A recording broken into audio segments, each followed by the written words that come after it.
I'd like to welcome everyone and thank you for showing up at our Monday, June 16th County Council meeting. I'd like to call this meeting to order. Madam Clerk. It's moved by Councillor Broad, seconded by Councillor Bergeron, that the meeting of the Council of the United Counties of Stormont, Dundas and Glengarry be hereby called to order. All those in favor? It's carried. Adoption of the minutes. Madam Clerk. It's moved by Councillor Densham, seconded by Councillor Landry, that Council approve the agenda. Any additions or anything to the agenda? All those in favor? It's carried. Thank you. Any disclosure of pecuniary interest?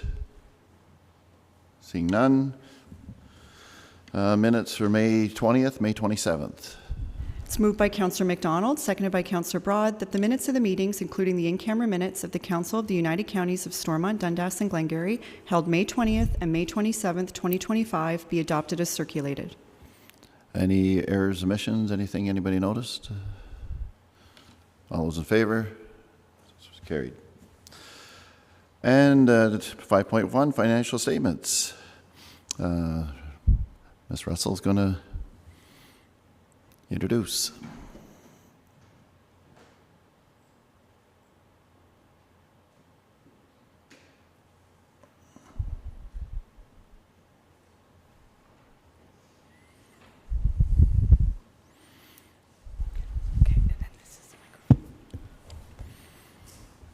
Morning, Jamie. Good morning, Mr. Warden. Thank you very much, everybody, for having me here today. My name is Jamie Pollock. I'm a partner with MNP with 25 years of experience in public sector accounting, and I'm happy to go through the draft financial statements with you today. If there's any questions or concerns, please stop me, and I'd be more than happy to answer your questions. We have the independent auditor's report on screen, and it's 2 pages, but I'll just go through the first 2 paragraphs. It is addressed to the members of council, inhabitants, and ratepayers of the United Counties of Stormont, Dundas, and Glengarry. We have audited the consolidated financial statements of United Counties, of SDG, and those of the Library Board and the Police Board, collectively referred to as the counties, which comprise the consolidated statement of financial position as of December 31st, 2024, and the consolidated statements of financial activities, change in net financial assets, cash flows, and related schedules for the year then ended, and notes to the consolidated financial statements, including a summary of significant accounting policies. So in our opinion, the accompanying consolidated financial statements presents fairly in all material respects the consolidated financial position of the counties as of December 31st, 2024, and the results of its consolidated operations, change in net financial assets and consolidated cash flows for the year then ended in accordance with Canadian public sector accounting standards. So it's a clean audit opinion. That's what you want to hear from us as your auditors to you for the year ended 2024. Looking at the consolidated statement of financial position, which is your balance sheet at a particular point in time at December 31st, 2024, your total net financial assets was $35.9 million compared to $33.8 million, an increase of just over $2 million or 6.2%. You had a decrease in cash at the end of the year, but an increase in accounts receivable, which was mainly due from municipalities, mainly the city of Cornwall. Under liabilities, $6.8 million compared to $2.8 million the previous year, an increase of approximately $4 million, and that is due to municipalities as well, plus an increase to the province of Ontario and other trade payables. So overall, your net financial assets decreased by $1.9 million or 6.1%. Non-financial assets, which includes your tangible capital assets, rose by $4.7 million or 3.3%. Small increase in inventory, but in your accumulated surplus at the end of the year, which includes your tangible capital assets, was $178.7, an increase of $3.3 million from the previous year of 1.9%. Looking at the consolidated statement of financial activities, or your income statement for the year, if we look at the middle column compared to the budget column on the left-hand side, your revenues for the year was $73.3 million, an increase over budget by close to $1 million or 1.3%. Expenditures for the year was $71.9 million, savings compared to a budget of $257,000 or 3.6%. Overall, with other revenues, you ended up with a surplus for PSAS purposes of $3.3 million for the year compared to what you budgeted for of $1.4 million.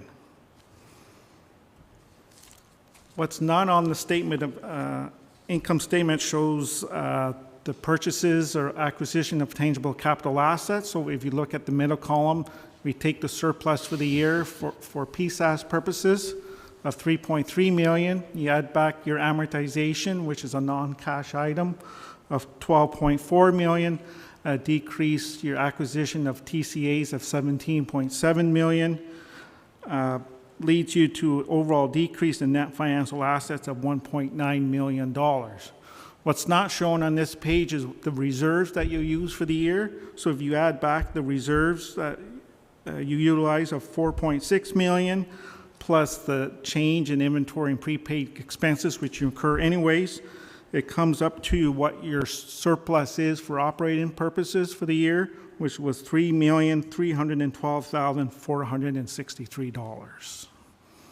So it just doesn't show the transfers and the reserves, but you did bring in reserves to fund that small deficit per the statements, and you ended up in the surplus position for the year of $3.3 million. On the cash flow basis, if you look from your cash from operating activities, once you add back your amortization, you had an increase in cash of $16 million from operations, which were used to purchase your tangible capital assets, which of course is mainly road improvements during the year, which ends with the overall decrease in your cash of $1.2 million, but your working capital or working cash is still very healthy of just under $30 million at $29.9 million at December 31st, 2024. Going through the consolidated schedule of tangible capital assets, acquisitions for the year or additions in the second row was $17.3 million, with most of the work, of course, on the roads, bridges, storm drains, and vehicles. We always like to see that additions being higher than amortization, which is about halfway down under accumulated amortization, which was $12.4 million. So that indicates to us that you're always continuously investing into your infrastructure and higher than what's being amortized into income as an expense, that you're always keeping your tangible capital assets as new as possible. The next page is by segment. Of course, the roads picked up most of your additions and amortization for the expense. The closing numbers are about the same. Net book value of $146 million at the end of the year.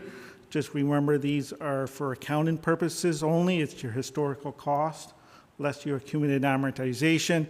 It's not necessarily your replacement value or fair market value. It's just what you actually paid for, less the amortization over its useful life.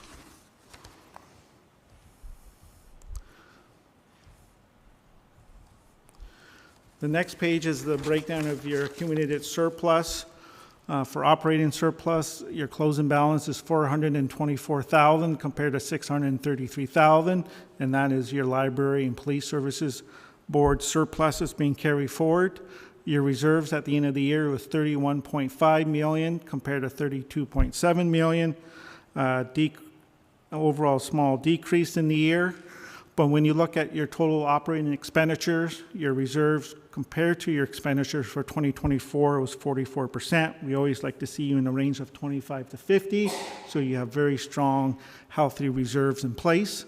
But 2024, you had a lot of additional expenses that you did budget it for, but if you compared it to your 23 actual expenditures, your amount would have been 52% of those expenditures. So your overall reserves is still very healthy at $31.5 million.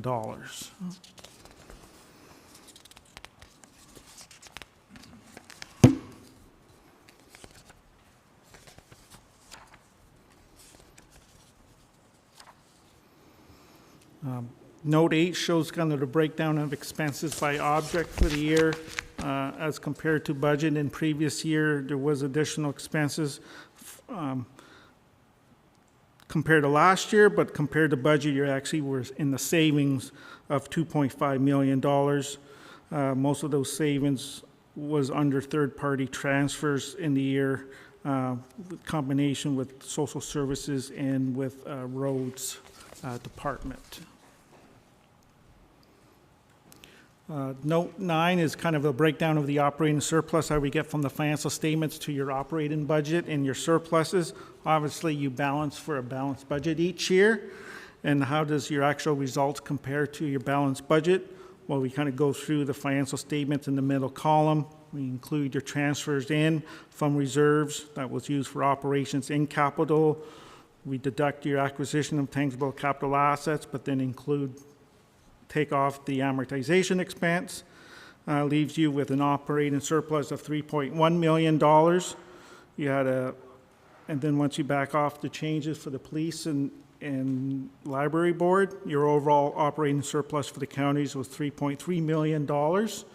So at the end of the year or subsequent to year end, there was a resolution passed where the dollars of $3.3 million is allocated to several reserves, which is indicated at the bottom, with $2.1 million of those going to the Now Needs Roads Reserve, $250,000 to the Regional Incentive Program Reserve, and $710,000 to the Working Capital Reserve. So overall, you had an excellent year, operating surplus of $3.3 million. You invested $17.3 million in your infrastructure with your acquisition of tangible capital assets, and you're still in excellent financial shape. And we're going to prepare to issue a clean audit opinion on these financial statements. That is our report to council for the year ended December 31st, 2024. Thank you very much. Good news. Questions, comments for Jamie? Pretty quiet. You must have done a good job. All right. Madam Clerk? So a motion to receive the 2024 financial statements is moved by Councillor Bergeron, seconded by Councillor Densham, that Council receive the 2024 financial statements for the United Counties of Stormont, Dundas, and Glengarry as presented by MMP LLP Chartered Professional Accountants. Any discussion? All those in favor? It's carried. Thank you. And I'd just like to say a big thanks to Rebecca and Sarah and Maureen for their assistance and cooperation during the audit, and we get a chance to go through these drafts first with them, and the audit goes smooth every year, so I appreciate working with their team. Madam CEO? Okay, thank you. Thank you, Mr. Warden. I'd like to kind of echo similar comments. I'd like to thank Jamie and his team. The audit worked very smoothly. Would also like to recognize the efforts of Rebecca, Sarah, and the financial services team. It's always a fairly big undertaking to get prepared for our year-end audit. In addition to that, as many of you likely know, it's also the reporting that's required for our financial information return. So in addition to this, the counties has also filed their FIRs, so all is good. But thank you, Jamie, and a bit of a shout out to Rebecca and her team. Thank you. Thank you, everybody. Madam Clerk, we go to 6.2, excluded expenses report. It's moved by Councillor Broad, seconded by Councillor Laundrie, that Council of the United Counties of Stormont, Dundas, and Glengarry approve the 2025 excluded expenses report as required under Ontario Regulation 28409. Thank you. Director Russell? Good morning, Council. So as per Ontario Regulation 28409, we require to annually report items that are not included in our financial statements.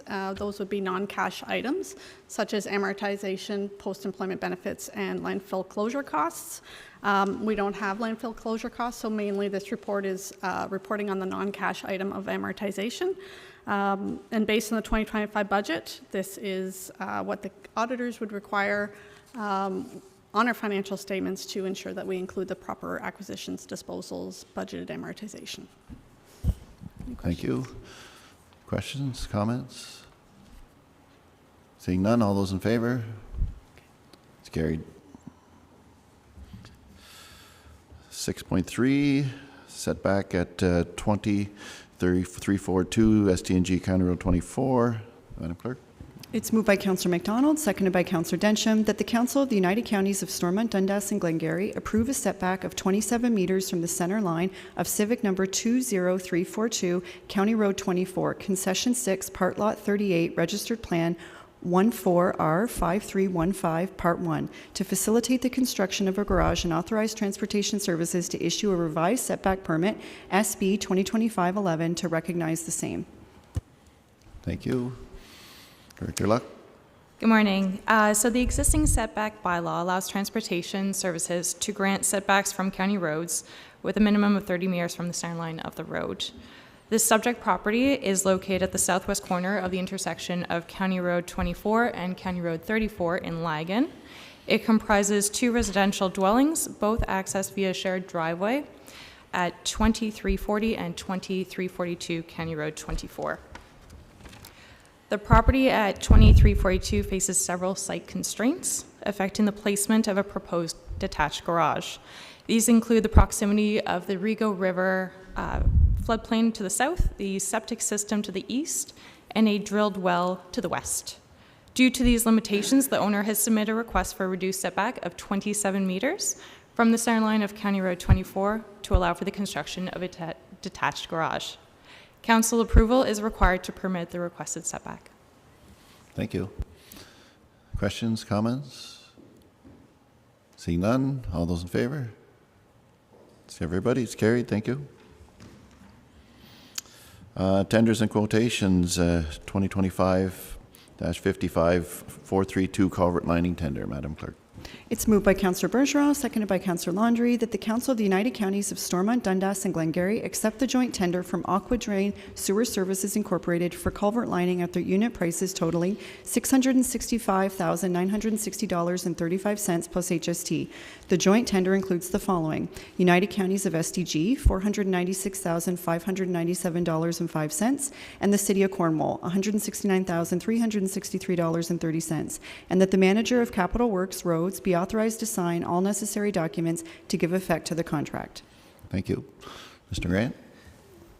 Good morning, Mr. Warden, members of council. As part of the 2025 budget, the counties will be rehabilitating 21 culverts. The project involves installing cured in place or PVC liners inside of the existing culverts. These liners are standalone culverts that use existing culverts as a form to provide a like-new culvert that will last up to 50 years. Culvert lining is a cost-effective way to repair culverts by using the existing structure, which avoids disturbing the existing roadway, saves on materials such as gravel, asphalt, and reduces traffic delays. So the rehabilitation of the culverts is within the allocated budget, as detailed in the summary of bids. In 2025, staff has set aside $275,000 for culvert lining and $420,000 for regular culvert replacements as part of the capital improvement plan.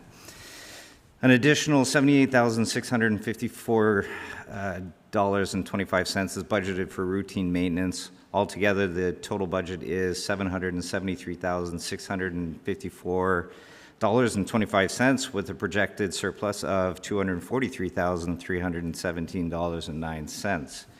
So a second tender for culvert lining is currently open and will close June 26. The identified surplus funds will offset the costs of this work, with the results and proposed scope to be reviewed by council in July. Thank you. Questions, comments? Mr. McGillis? Thank you, Mr. Warden. I just wondered, I don't know, we're saving a heck of a savings here because we don't have to touch the road. It's just we're working inside the culvert. What is the savings, though, percentage-wise, in terms of what it would cost if we had to change the culvert as opposed to lining it? Through you, Mr. Warden. So I don't have that percentage in front of me right now, but staff can get that to you shortly. I do have an average cost range for lining is about $15,000 for culverts with, ranging between 300 mils to 1,100 mils. So we try and utilize as many we identify as many culverts that we can to save that cost. So staff will recognize we have culverts that are in early stages of collapsing, then we have no choice but to replace it. But anything that we can salvage and maintain, anything that is holding its shape, we want to line for those cost savings. Councillor Denson. Thank you, Mr. Warden, through you. So yes, obviously support the work that's going on. Can you give me a sense, though, of how long does a culvert lining last compared to if we had to replace the culvert itself?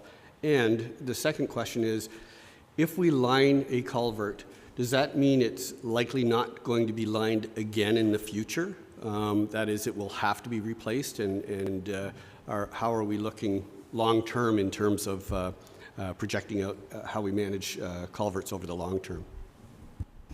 So through you, Mr. Warden, the liner is expected to last 50 years. So it's a like-for-like replacement or rehabilitated replacement. The life expectancy is equivalent to what a new culvert would be. Great question on the second one. To line again, we have not run across that situation yet.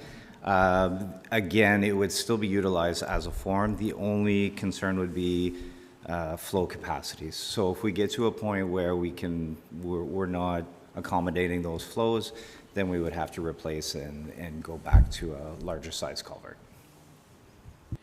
Thank you. Councillor McDonald. I see the City of Cornwall is in on this tender. Do the townships normally jump in on this? I can't recall. It seems odd that there are none in on this one. So for municipal partners, it is available to them. The counties do take advantage because of our road structure, because we have so much of an asphalt structure. That's where the bulk of the cost is for full replacements. For our municipal partners, we're looking at surface treatments or we're looking at single lift overlays. The cost may not be as beneficial for them. And so it depends on the circumstances for our municipal partners for them to decide if it makes financial sense. Further questions? Seeing none, all those in favor? It's carried. Thank you. We are on 8.1, insurance renewal. Madam Clerk. It's moved by Councillor Densham, seconded by Councillor Broad, that bylaw number 5498, being a bylaw to authorize the acceptance of the municipal insurance program from Marsh and the cyber insurance renewal from CFC for the period July 1st, 2025 to June 30th, 2026 at a total premium of $264,285 plus applicable taxes be read and passed in open council, signed and sealed. Thank you. Director Russell. So the annual municipal liability insurance and cyber insurance is renewed annually, July 1st of every year, and it runs till June 30th of the following year. For the current proposal, the amount is $264,285 plus tax. So this year we're going to see a 12% increase over the prior policy. This is relating to this is relating solely to the municipal portion of the renewal, as cyber insurance has not changed. We still have the same cost. And the 12% is reflective of items like claims history, the market, and increased values of asset replacements. So last week we did have the opportunity, some of our directors who are available were able to meet with our broker, Michael Gilmore, last week. We went over to the policy in details, and cyber and municipal. And we have reviewed all the highlights of the policy, and based on those discussions, there are some enhancements that could be made to the existing cyber insurance as well as the municipal liability insurance. And based on those discussions, we will be bringing a report to council to a closed session the next meeting to discuss those enhancements. Due to the nature of insurance, those items have to be discussed and closed.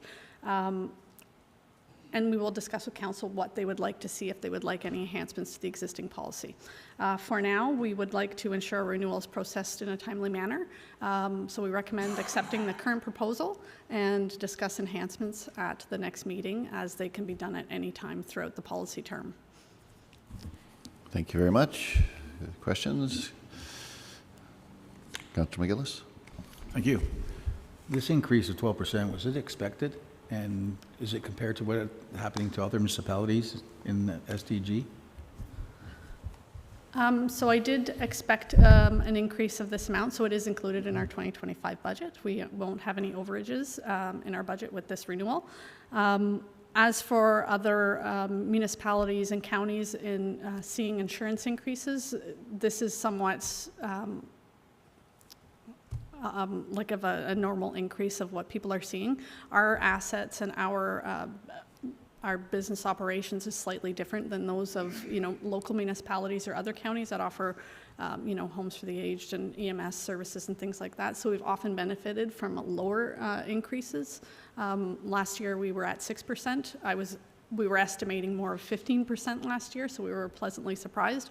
This year seems to be catching up a little bit, but we do. I did include this amount in our 2025 budget. Thank you. Follow up? Yes, thank you. Did we see any claims or any risk factors? Nothing like that? Based on our meeting last week with Michael Gilmore, our broker, the 12% increase, we were asking the same question, whether our claims history with the recent equipment and vehicles had any contributing factor to this. It was a very minimal portion of the increase. It almost was insignificant. This is more market conditions, cost of replacement, replacing a snow plow, for example. We may have purchased it for $200,000 15 years ago, and replacing something like that now is more, Trevor's here, but $430,000, $450,000. So those types of increases in the asset replacement have to be included in what it would cost the insurer to replace it. Thank you. Further questions? No, I understand what Rebecca was saying. So we're consistent to everybody else. That's good. Thank you. Anybody else? Questions? All those in favor? It's carried. Thank you. Consent agenda, Madam Clerk. It's moved by Councillor Laundrie, seconded by Councillor Densham, that all items listed under the consent agenda section of the agenda be received for information purposes. Anybody have anything to bring up from consent? Seeing none, all those in favor? Carried. Thank you. And we're on boards and committees. I guess I get to go first. Warden's report. Just a few things. Thank you very much, everybody that was at the golf tournament. Sorry I couldn't have picked a little better day. It was kind of miserable. But anyway, the ones that couldn't hack the golf course, I think Councillor McDonald looked after them in the clubhouse. From what I hear, anyway. We did have a shared services. It'll be covered coming up. I attended, Madam CEO and myself attended the EORN AGM, which was virtual. Kinsman's Farmers Market official opening, just Cameron's Campground 50th anniversary, tour of the jail, followed by a meet and greet with Ministry of Tourism and Eastern Ontario, I guess, leaders in the tourism field. And I'd like to thank Karina and Corey for the invitation and to be able to be there. And then I won't speak to it very much, but the Mayor's Challenge took place on the weekend, and I looked very good in the warm-up. But we'll see. I think Mr. Broad will cover that later. Well, I could cover that now, Warden, since you mentioned it. I'd like to go ahead. Yeah, I'd like to thank North Dundas for hosting the Mayor's Challenge on Saturday as part of Recreation Month throughout Eastern Ontario and Ontario. It was a great event, and we raised some money for the South Dundas Food Bank, as the South Dundas Mayor was successful in the Cornhole Challenge, showed up much better than last year's Disc Golf Challenge. I know Councillor Landry and I had a good event, but I know it's unfortunate Mayor Fraser is not here, but Mayor McDonald, I did bring along maybe a tabletop version of the event, so you guys could maybe do a little better on the tabletop version, because you didn't quite hit the board in the real version. Anyways, thank you to North Dundas for hosting, and the South Dundas Food Bank. Thanks to the mayors. Thank you very much, Councillor Mr. Warden, if I may. We got a response. I did look under the international rules for pickleball under Section 8, subsection 3, that should a participant beat all the other participants by an excessive amount that they shall have a urine test within 48 hours. We are within that time frame, so will you guys take care of that? Anyways, congratulations. It's very good. $600 raised for the food bank, so good news. Joint liaison. Anybody want to take that? Councillor McDonald. Thank you, Mr. Warden. Primarily, it was all updates. One item was discussing the Glenstore Dunn Lodge, and that in future that will, the budget will come to us as well at that point, as well as at the committee level that we have at the Glenstore Dunn Lodge. Under POA, Rebecca let us know that 42 new justices of the peace were appointed across Ontario. Still need a lot more, and also that we are providing training assistance to the Cornwall Police Services, which is a good partnership. Human Services, the centralized wait list is still at 534, and we received updates on the encampments that are happening in the city, and how they are attacking that issue. So also Morris Glen is almost 100% complete, and we will be there doing a ribbon cutting on July 9th. So that's exciting news. Under the paramedic services, continue to improve on their response times with the new color codes, but they have had some issues. So they are working through all those, along with all the rest of the paramedic services in Ontario. And tariffs, not affecting as of yet on basically they're sourcing to Canadian companies. Where they'll have issues is with parts for the ambulances. So they're looking at a 15% increase on that side of it. So Thank you. Questions? Councillor McGillis. Yes, just a question. You mentioned 42 just the peace were appointed. Is that on top of what we have here in terms of the amount in total? That's 42 in total? Sorry, not understanding the question. You said there was 42 appointed. Is that 42 new ones? new ones? But that's across Ontario. Yes. So, okay. So I was asking, the question was there 42 or was there, in total, how many are there? That'd be a question for Rebecca. There's been 6 JPs appointed to the East region. Thank you. Library Board? Yeah, no Councillor meeting, Broad? but no meeting. We're meeting this Thursday night in Winchester, but it is coming up on SDG Read. So I just want to remind everybody that at your local library, you can pick up your copies either through purchase or rental, borrowing of the Maids by Nita Prost, because she'll be here in the wonderful municipality of North Stormont in October. So looking forward to SDG Reads. Thank you. Police Services Board, we haven't had a meeting since the last one, I don't believe.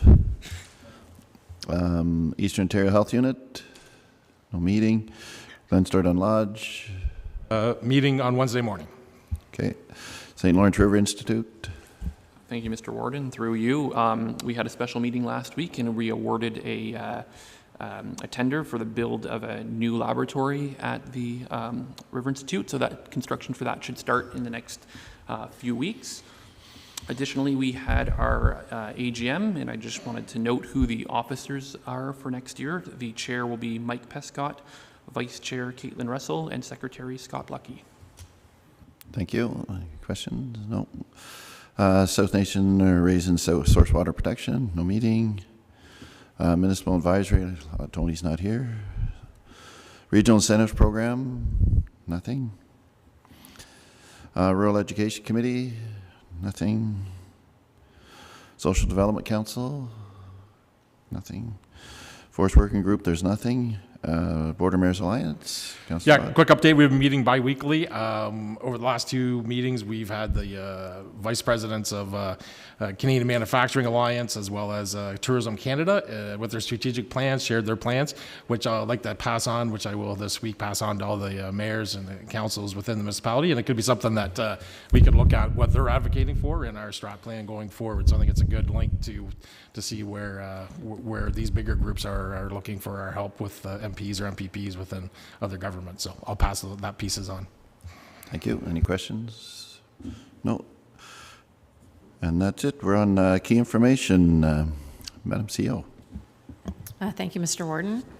So I've just provided a summary of meetings and schedule from the month of May. Key dates upcoming have the July and August council meetings. The August council meeting is a week later as a result of the AMO conference. So the AMO conference is August the 17th to the 20th. I also have indicated a save the date for the Warden's Banquet. We have booked Tartan Hall for Saturday, October the 25th, and we will have a save the date that gets sent out.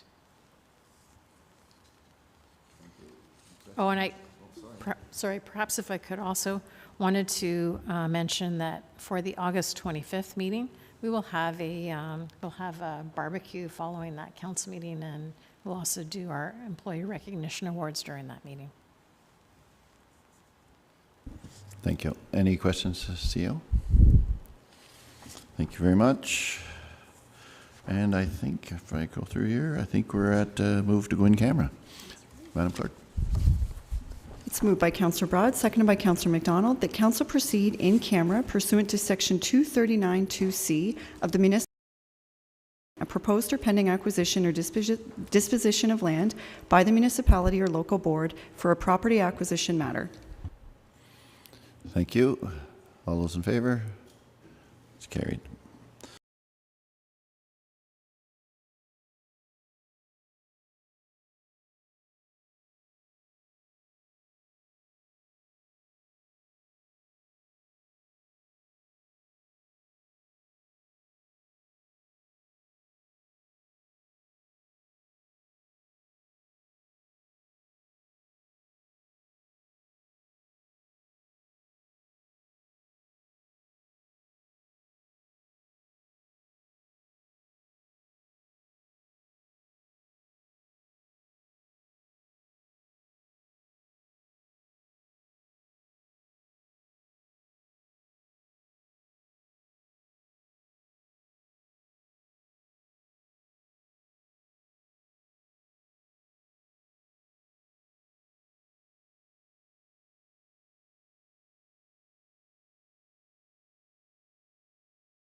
It's moved by Councillor Broad, seconded by Councillor McDonald, that council rise and reconvene in open session without reporting.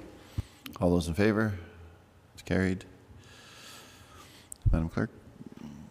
It's moved by Councillor Densham, seconded by Councillor Laundrie, that bylaw number 5499, being a bylaw to adopt, confirm, and ratify matters dealt with by resolution, be read and passed in open council, signed and sealed. All those in favor? It's carried, and I think we're on adjournment. It's moved by Councillor Broad, seconded by Councillor Bergeron, that council adjourn to the call of the chair. All those in favor? That's carried. Thank you very much. Thank you for attending the meeting. I did